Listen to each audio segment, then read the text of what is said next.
This here is Louie, and this is Lucy, and this is their roadmap to success. Now, Louie lives here. Lucy has lived here a long time. Lucy now lives here, but she is the added dog. Now, she's a little bit, we're primarily here to work with her. He's a pretty good dog, despite the fact that he doesn't have a lot of rules and structure, but he does have a resource guarding problem. So real quick, I'm going to touch on his stuff. So anytime that he has an object, and his guardians have gone out of the way to not give him any objects. While that keeps things safe in the short term, he's going to eventually find something else, and right now it sounds like he's found a location that he's now also guarding. So for resource guarding, it's basically a dog thinking, when you approach, you're going to take my stuff.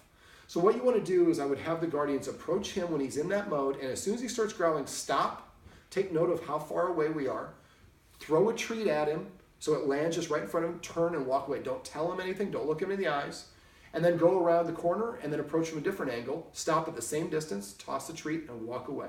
What we're teaching the dog is when a human approaches, they're not here to take your stuff, they're going to make your situation better. When he's eating food, if you have a resource guarding dog for food, you want to get a long-handled spoon with some really good like gravy or dog food, and they're eating the kibble, you walk up halfway through and plop some more in there and walk away. When a human comes, my dinner gets much better. I like it when people approach.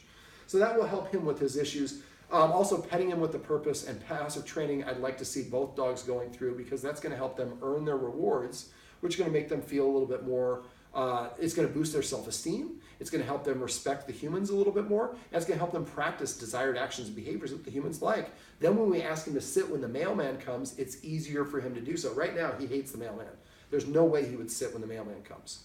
But if we do take our time to practice this in other situations, eventually we will. All right, so we went over the importance of rules and structure. Now, she likes to roll over on her belly. It's important on her back to expose her belly. Now, it's okay if you're petting me and I gradually move into that position, that's okay. But if you start petting me and I flip over immediately, it's like saying you're more superior than I am. And it's too submissive for her. And anything where a dog is doing when we pet it is what we're reinforcing. So if she lays on her back and we pet her, each time we make her a little bit more insecure and submissive. And over the course of a year, that can be really detrimental. Little things become big things if they're repeated a lot, and that's really a lot of what I do. So instead, as soon as she starts rolling over, pull your arm away. Don't tell her no, don't chastise her. And as soon as she rolls back, then reach to pet her again. I do the same sort of thing with a lot of dogs that get overexcited when they come home, when the humans come home and they're excited urinators. So I reach to pet the dog. If this is the dog, I might reach this far and the dog starts wiggling. I pull my arm back and just continue doing my thing. Next, when the dog settles down, I reach a little bit further next time, a little bit further, and eventually I can make contact. But you're teaching the dog, as soon as you get excited, I lose interest in engaging with you. And eventually the dog will learn, well, if those are the rules, then I'm going to sit on the floor and calm. And then people come in and they say, my God, your dog is so well behaved. How'd you get such well-behaved dogs? You're like, of course, we hired doggone problems. But no, we just taught our dog how we want them to behave. If you sit, I'll reward you. If you jump up, I lose interest. Now, one last thing, he does demand barking. So what I'd like the guardians to do is this is Skinner, but it's operant conditioning. So as soon as he starts barking, we do what is referred to as a negative punishment, which is removing something from the equation, in this case, the person he's barking at. So as soon as you bark at me, I lose interest and I leave.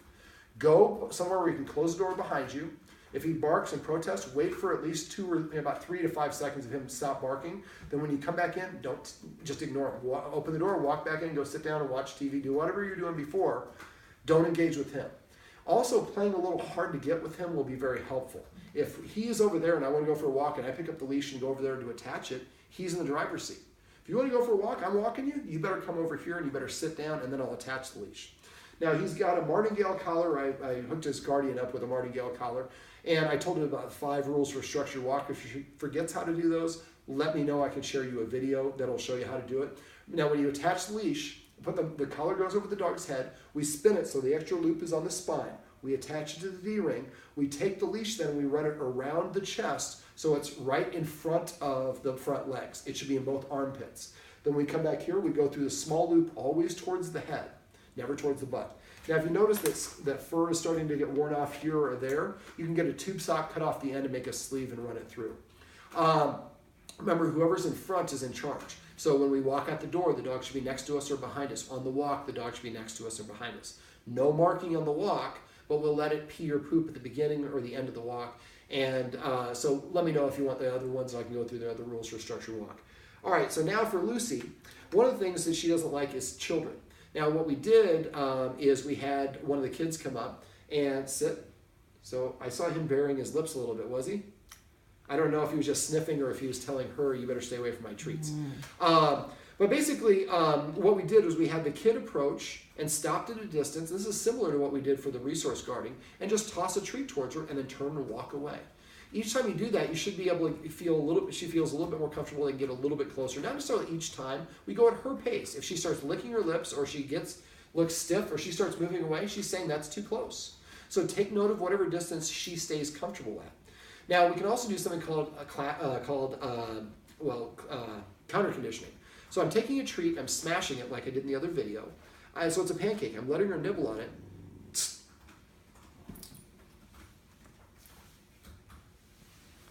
So he was growling. I would normally eject him from the couch, but I try to be force-free.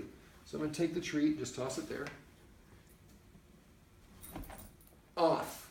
So once it touches his lips, I say the command word for off. But if he's growling, for dogs, the higher they sit, the more rank or status they have. So if he's here and she walks by, he might growl at her saying, you better not think about trying to come to my level. That's why one of the rules I suggest is no furniture for at least 30 days, as long as problem's still going on. So the dog sees a literal distinction. The humans are up there, I'm down here. As humans, if we want to go down to his level and play with him and hang out on the floor, that's fine. He just can't come up to our level. Some of the other rules, and for him, he's in the resource guarding mode, do not stare at him. That will make it worse. You give a lot of direct eye contact, and in some situations, okay, some situations it's not necessarily the best. But he's a pretty good dog overall, but I think the rules and structure would really help. Okay, so for her, what I'd like the guardian to do, yeah, he did bear his lips at her a little bit. So what I would do is smash the pancake. So, yeah, he's bearing his lips. So see how she's turning away? She's saying, this is called avoidance. So she's saying, because you're doing that, I'm going to look away. So what I'm going to do is stand up, and I'm going to move him away. And then I'm going to take a step back, and I pause. I step back. Step back, pause. Step back, pause. Now when I sit, I lose some authority, so I'd expect him to try to come back. So he came to it. You want me to? Yeah. Psycho? So I'm just trying to articulate that I want him to keep a respectable distance. And I stop between each step as I go backwards. Yeah. But if he's growling or doing something to her and I don't intercede, I'm telling him that I agree with that behavior. And it tells her the human's not going to protect you. So let's just whoops. Well, we'll do another one. Yes. Now, she doesn't want to do the counter conditioning. Lucy. Nuts. Lucy. Now, what I'd like to do, and this is kind of what I was starting to talk to about at the playground, we could do the same sort of thing, but she doesn't, if she looks at him directly, that's a challenge, so that's why she's looking away. But what I would do is I'd let her lick on it or chew on it while she's looking at him. Now, this is actually something I would do with him if he's doing the growling at her, and I would have him sitting there and have her approach on a leash, and then he's getting the treat, and as soon as the treat's about to disappear, we pop the rest of his mouth, and the person with the leash and Lucy turns and walks away. So every time that we approach him, he's getting a treat. And as soon as she turns and walks away, the treats go away. So he's baring his lips saying, I want you to move away. Well, as soon as he gets what he wants, the reward goes away. And the thing that he doesn't want happens, he's getting a reward. After enough repetition, if we go slowly at their pace, he'll like it when she approaches because that means something good is happening for him. Now for her, she's reluctant to be around children. And it's natural if you're not socialized around children, they're unpredictable. So what I would do is I smash the treat like this, like it's a pancake, and I'll let her chew on it, but I would be at a playground and I have the kids playing on the playground over there. Now, if some kids are really wound up, you might have to have her further away. If they're nice and relaxed and just a couple kids, you might get closer.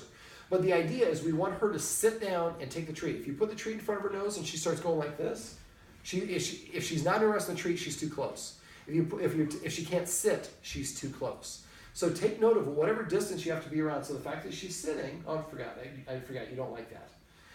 She doesn't like having her butt touched.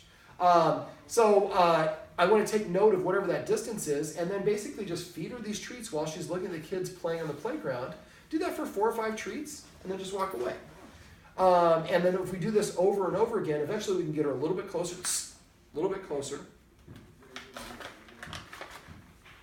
sit. You broke the boundary, but I didn't specifically say it was forever, but he did take he did take more of it. He stopped and he sat down. Now, staring is often the first communication of, I disagree with what you're doing. There can be a stare like this, and I can stare at the camera like this. I'm staring at the camera, I'm just looking slightly away. Other signs to look out for is freezing. See right now how his ears are back? That's also a sign I'm getting ready to fight, kind of like girls, they pull their hair back so they don't get involved. So staring, if you see him staring, then that's going to be a big warning sign. Yes. There we go. And she'll bring it to you. It was nice meeting you. It was really nice meeting you, David. Let me know if you guys want to work on this stuff, and I'll be happy to come back. Okay. Excellent. So for her, we want her to gradually get more and more positive association when she sees children. Now, we can also have children come up, if the kids will be well behaved, and have them form a line. Put a line in the sand, they walk up the line, they throw the treat, and turn, and they go back in line. And I've seen kids, they're like, oh, can we pet her up? She got beat up by a big kid. Now she's scared of kids. Can you help us get over this? How can I help? Can you throw treats at her? Are you a good thrower? I'm a great thrower. And we set up this, and now we get a repetition. And all these, when kids approach, treats just fall at me from the sky. Let's get those kids closer and closer and closer. And eventually the kids will be able to, she'll be interested in taking the treats off the hand. Now when she does that, the child should be offering the treat to the side. This is confrontational. This is approachable. So if they hold the treat over here, it makes it more approachable. Also, the height matters. So if I hold it up here, it's one thing. Well, I think she's not coming because he's here. But usually the lower you go, the more appealing it gets to the dog. When the dog comes to you, then I raise it over the chin, over the head to put the dog in that sit. As soon as it sits, I lower, let her lick it off my hand, and then tickle under the chin. Remember, say just the command word, not good sit, not go potty, just the command word. Now, I also went over passive training and petting with a purpose. Passive training is simply waiting for the dog to do the thing that you want it to do and rewarding it immediately after, within that 3-second window. So if every time he comes over and lays down, we pet him and say, Louie, what's that? What's that about? Am I taking you away from your treats? Is that it? Huh? Louie's being a little bit possessive and protective. Hey, you approached, and he just nipped at the guardian a little bit. But this is because Louie really doesn't have any rules, and so when Louie thinks something's going on that I disagree with, it's okay for me to bite my humans. It's okay for me to nip or bark at people because there's no consequences for me. So why shouldn't I do that? This is my house. And that can be stressful for the dog in the long run. Now, for the adults, we're not worried about it, but we do have grandkids. And I have had several clients where this exact situation happens, and one of the somebody's like, no, dog is fine. But then the dog bites the child, the dog either is destroyed or the grandchildren never come back to the house. Mm-hmm. And so you have to kind of sometimes there's things that we like that aren't necessarily best for us. Louie does not want me to take him away from you because you have because I have the treats. Yes. Yeah. Okay, Louie, don't worry about it. Don't worry about it. We don't want them. Okay. All right, man, we'll see you there. But here's the thing. I don't know how to do the leash. I will go over that with I'll go over that with her. Well, I'll show you a little video for it. Okay. You have to feed the dogs. Mm-hmm. Louie, I'm trying to help out here. No. Okay. All right. Hi, Louie. We're not interested. Okay, so passive training and petting with a purpose are really the easiest things that you can do that will have the biggest impact. We're not asking a lot from him, but if I want to pet, if you want my attention, you better sit your butt down. As soon as you sit down, you become all kinds of interesting to me. But if you're not gonna sit, and I'm gonna beg you to pet you, well, then we're creating a petulant dog that right there, his primary guardian, he was ready to nip because some stranger who he's only known for 3 hours has treats. And so that's something where, like I said, even if he nips your dad, it's okay. But if he nips one of the kids, that's going to be a different scenario. So that's passive training, is simply recognizing the dog for whatever he happens to be doing. So the dog sits, we pet it and say sit. Remember, try to pet under the chin. Petting with a purpose is if he jumps up on me and I pet him, I'm rewarding him for jumping up on me. So instead, and right now he lay down, I can pet him and say down or whatever the word is. But if he jumps up on me, I'm not going to do anything. I'm going to tell him to sit. When he sits, then I reach over and pet him. What I'm saying is if you tell me what to do, nothing happens. But if I tell you what to do and you do it as a dog, you get rewarded. After a while, we all get rewarded. Some of us get paid, some of us get celebrity, some of us get, a special bonus. Well, for the dogs, if we pet them for no purpose, well, then what's my reason to listen to the humans? Well, now if I sit down, then the humans reward me for sitting, and I hear the command word of whatever I did as soon as the petting starts. So next time I hear her come, I'm going to be willing to come faster. Now, he does not like to come because I think his guardians have used the word come at times where he's having fun, and then when he comes to them, the fun ends. So this is a situation, I always recommend coming up with a new command word. So I recommend say the word here. And every time Louie comes to anybody in the house, we should pet him and say here, unless he jumps up on us. Jumping up is a signification or a significant of, I don't respect you as an authority figure. I want you to know I have more authority than you. Humping is kind of the same way. So what I would do is when we come home, just ignore him, make him sit. And as soon as he sits, then we pet him. Or as soon as he nudges or scratches us, we give him a counter order. As soon as he does that, we pet him. After a while, he'll come start sitting in front of us to prepay for attention. When he does that, we want to make sure we do recognize and appreciate that and pet him for doing that. So now we're teaching him a proper way to behave with humans that's more desirable. And it also helps him be more respectful of humans. I have to ask the humans rather than telling the humans what's going on. Now, he also likes to hump one of the family's adult children. And he knows him, but every time he visits, he humps his leg a couple times. Well, if he does that, that's him saying, hey, I want you to know I'm in charge. Just because you've been gone a while, I want you to remember that I'm still in charge around here. And so what we can do is I would have that guardian have a couple of these high-value treats when he comes through the door and just wave them in front of the dog's nose. And he's going to be more interested in these treats than he is going to be humping. So then he tells him to sit, and he gives him a treat for sitting. Then walk a couple feet inside, tell him to sit again, and give him the treat for sitting. The more that he tells the dog to do something and the dog doesn't and is rewarded, we're distracting him from that dominance that the dog is trying to do. We're helping him see if you listen to humans, there's a benefit or a reward to doing so. And we're using positive reinforcement to have him say, when he shows up, I get all sorts of good stuff happening. Let me see. I'd like the guardians to go into habit of walking through the dog rather than walking around the dog. Now, he's asleep on the floor. I'm not going to kick him and say, get out of my way. But if he's standing in my way and I walk around him, that's the way I tell him he's more important than I am because I'm burning extra energy. Excuse me. I'd like to also have the guardians, whoever's feeding the dogs, eat something themselves first. Doesn't have to be a real meal. If you're going to eat hours later, that's fine. Just grab a chip or a cracker or a piece of carrot or a celery, something that's going to eat in 5 or more bites. Then you give the dog permission to eat. Now, I would feed these dogs in an order, even though he's the older dog. Since he's submissive, I don't think she would do it, but I would probably try to feed her first, just to artificially give her a little bit more rank and status with him. But and it's important that the human eats something first because whoever eats first has the most rank or status. I would definitely not let the dogs up here. I would only let them on the furniture with an invitation or the bed. But if they are up here and they misbehave, then you have to get down. Also, give your dogs direction. I think I talked about that in the other video. Did I talk about that in the other video? Tossing the treat outside the room? Or is I just... I'm not sure. I can't remember if we did in the video, but to give a dog directional video, like if the dog, or command, if the dog's on the couch, I want to get down, I take a treat and throw it on the floor. As soon as the dog gets down, I say the word off. And then now the dog understands off means go on the floor and get a reward.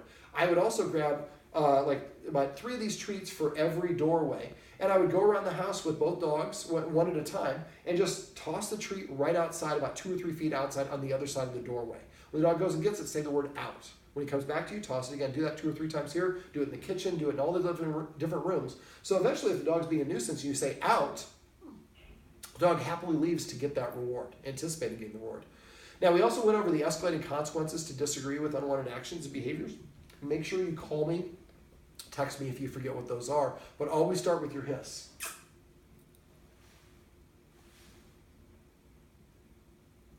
Come. So I made her come just a little bit. She wasn't going to come too far because he turned around and he's staring at her. And again, the stare. So we need to watch that stare. And if he's staring at her, we don't intercede, she's going to start slinking away. And that's not healthy either. Let me see. So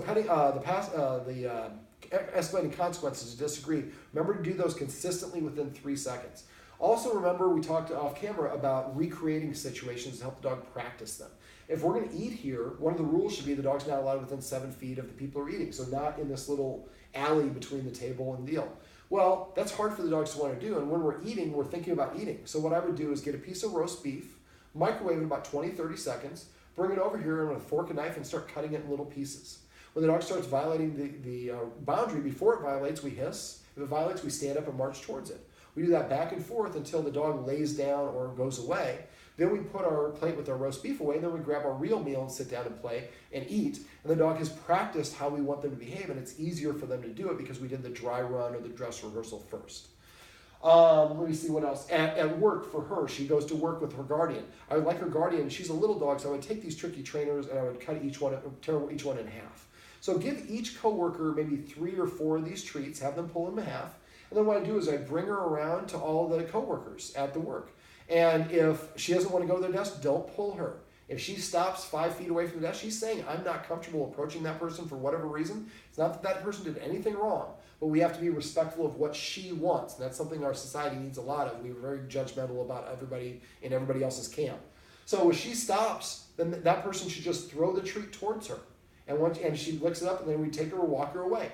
Next time you come, if we do the same thing 2 or 3 times, you should eventually find you can get a little bit closer, a little bit closer. This is what we did with the kid. She didn't want to come near the kid. But by having him throw treats and then throwing the treats closer and closer, eventually he came and he was taking treats, the dog was taking treats out of her hand. So, but just like a lot of women we talked about in workplaces have men that come up and rub their shoulders. They don't mean anything inappropriate, but they didn't ask the woman, and that's inappropriate to do. Just because the dog is a dog doesn't mean we should force them to be petted by somebody that they're saying I'm not comfortable with. And every time we do that, we actually erode some of our trust. And the more that we respect that, the more the dog feels confident in our leadership. All right, I think that I'm probably missing a lot of things, but we're late for dinner. So if the guardians have any questions, I want you to call me or text me. I don't care if it's 7 years from now. I can only help you if you let me know. And if I don't hear from my clients, I assume no news is good news. So make sure you call me or text me. All right, well, this is Lucy, and this is Louie, and this is their roadmap to success. You can come back to me real quick. Everything you do trains your dog. Only sometimes you mean it.